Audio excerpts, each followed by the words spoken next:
Hi friends, this is Uma. இன்றைக்கி நம்ம சேனலில் என்ன டிஸ்கஸ் பண்ண போகிறோம் அப்படிங்கிறது ஆல்ரெடி உங்களுக்கு தெரிஞ்சிருக்கும். ஸோ வாங்க நம்ம லேட் பண்ணாமல் டைரெக்டாக டாபிக்குள்ளே போயிடலாம். இன்றைக்கி மனை மக்கள் சுற்றமெனும் மாயாவலை அப்படிங்கிற இந்த திருப்புகள்லேருந்து நம்ம எல்லா விளக்க உரையும் பார்க்க போகிறோம்.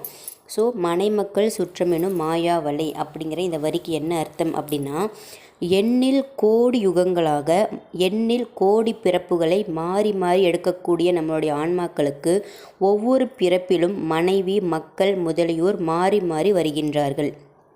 அந்தந்த பிறப்பில் அந்தந்த மனைவி மக்களுக்காக உழைத்து நல்வழியிலும் அல்வழியிலும் பொன்னையும் பொருளையும் ஈட்டி அவர்களுக்கு அவைகளை தந்து மாண்டு ஒழுகின்றார்கள். இது என்ன ஒரு மதியின்மை அப்படிங்கிற இந்த கருத்தை தான் இந்த மனைமக்கள் சுற்றமெனும் மாயாவலை அப்படிங்கிற இந்த வரி உணர்த்துகிறது. அடுத்தது வினையில் செருக்கி. இதுக்கு என்ன அர்த்தம் அப்படின்னா, நல்வினை தீவினை இந்த இரண்டு வினையால் எய்தக்கூடிய இந்த உலக வாழ்க்கையில் மயங்கி அகந்தை கொள்ளுதல் கூடாது. இந்த இடத்தில் செருக்கு என்றால் அகந்தை என்று பொருள்படும்.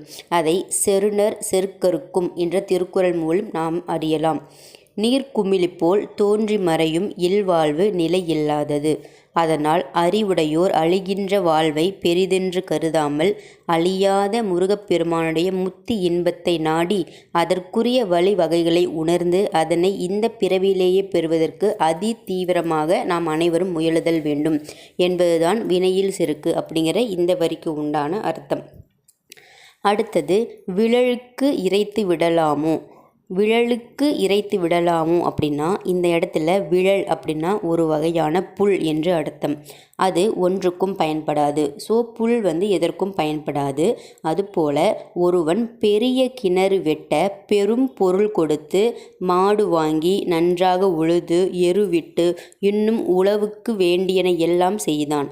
நெற்பயிரை ஆக்கினான். இல்லை, அதில் விழல் என்ற புல் முளைக்க அப்புல்லுக்கும் இரவும் பகலும் தண்ணீர் இறைத்துவிட்டு ஏமாந்து போகிறான். அதுபோல் நன்செய் நிலம் போன்ற இந்த மனித பிறப்பை எடுத்து கலை ஞானமாகிய எரு இட்டு சிவஞானமாகிய நெற்பயிரை அன்பு என்ற நீரை பாய்ச்சி வளர்க்காமல் பிறவி பயனையே மறந்து தீவினையாகிய புல்லை வளர்த்து மாந்தர் மடிகின்றனர் என்று பட்டினத்தார் ஒரு சில பாடல் வரிகளிலும் கூறுகின்றார். ஸோ நாம் ஒரு புல் மாதிரி பார்த்திங்கன்னா புல்லுக்கும் சேர்த்து நம்ம அதை தீவினையை வளர்த்துட்ருக்கோம் அப்படிங்கிறது தான் இந்த விழலுக்கு இறைத்து விடலாமோ அப்படிங்கிற இந்த வரிக்கு உண்டான அர்த்தத்தை சொல்கிறாங்க.